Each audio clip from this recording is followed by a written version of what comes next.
Ini adab pertama, kalau teman-teman mau berdoa, sebut nama Allah sesuai dengan hajat kebutuhan kita. Itu yang disebut dengan al-asma'ul husna. Di asma'ul husna itu bukan nama-nama indah yang sekedar dihafal, bukan. Tapi nama yang diberikan oleh Allah sesuai dengan kebutuhan hidup kita. Dalilnya Quran surah ke-17 ayat 110. Ya, paling kanan sebelah atas di mushaf, ke pertengahan. Ya, kata Allah, "Qulid Allah." Jika Anda punya persoalan, sebut nama Allah. Allah Awir Rahman atau Ar-Rahman. Ayyamma tad'u, tapi kalau Anda ingin spesifik meminta, falahul asmaul husna. Pilih nama Allah, ia punya nama-nama yang indah sesuai kebutuhan kita. Jadi kalau teman-teman misalnya minta kelancaran rezeki, sebut ya Allah ya Razzaq. Anak mau ujian, ya Allah ya Al-Alim. Di proyek misalnya ada hambatan, ada gangguan, ya Allah ya Al-Jabbar ya Al-Malik.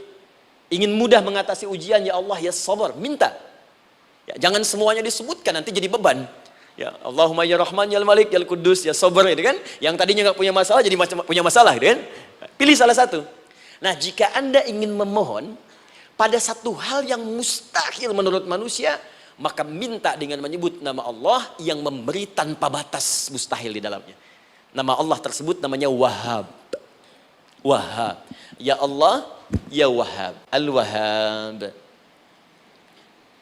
Kalau kita rubah dalam bentuk permintaan, maka singkat kalimatnya dengan hab. Hab. Untuk sendiri habli, untuk banyakkan hablana. Rabbana hablana min azwajina wa dzurriyyatina qurrata a'yun. Nabi Zakaria minta karena sendiri yang mengalami situasi itu, maka beliau katakan, Rabbi habli. Ya Allah, habli min ladunka. Ya Allah yang tak punya batas dalam pemberian. Mereka mengatakan aku tak akan punya keturunan. Mereka mengatakan mustahil aku punya anak. Dan aku yakin kau memberi batas tanpa memberikan pemberian tanpa batas. Aku mohon darimu saja. Darimu saja. Dzurriyyatan thayyibah, keturunan-keturunan terbaik. Innaka sami'ud du'a. Engkau pasti mendengar doa saya.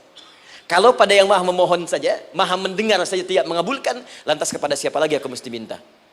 Tapi poinnya bukan itu. Poinnya adalah ini disampaikan oleh Nabi Zakaria dalam keadaan sedang sholat. Masih berdiri dalam sholatnya. Dalam bahasa Arab berdiri disebut dengan qaimun, qaim, berdiri. Sedang sholat disebut dengan yusolli. Perhatikan ayat 39-nya. Fanadatul malaikatu wa huwa qaimun yusolli fil mihrab.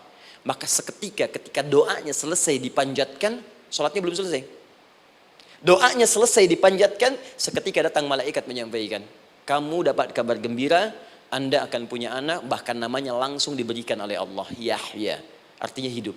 Yang mustahil menurut manusia, lahir dari rahim seorang perempuan yang divonis monopos dan mandul, kata Allah, bagiku yang gak ada yang mustahil. Jadi dan hidup dia. Kapan itu terjadi? Masih sholat dan belum selesai dalam sholatnya, dalam keadaan berdiri. Sekarang saya tanya Anda, kita membaca iyyaka na'budu wa iyyaka nasta'in dalam keadaan ruku atau sujud? Sujud, berdiri. Berdiri teman-teman. Betul kan? Dalam keadaan berdiri saat baca Al-Fatihah. Iyyaka na'budu wa saat kita mengatakan wa iyyaka nasta'in, Allah balik bertanya, apa yang kamu butuhkan?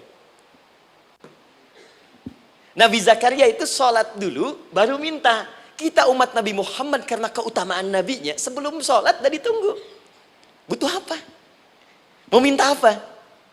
Karena itu saya ingin katakan, ayo manfaatkan momentum sholat ini. Jangan sekedar kita kemudian tunaikan formalitas, tapi kita tidak mendapatkan keuntungannya. Ayo, semuanya. Dari mulai takbir sudah ada doa.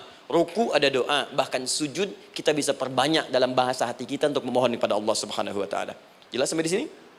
Baik. Mudah-mudahan insya Allah doa kita dikabulkan oleh Allah Subhanahu Wa Taala.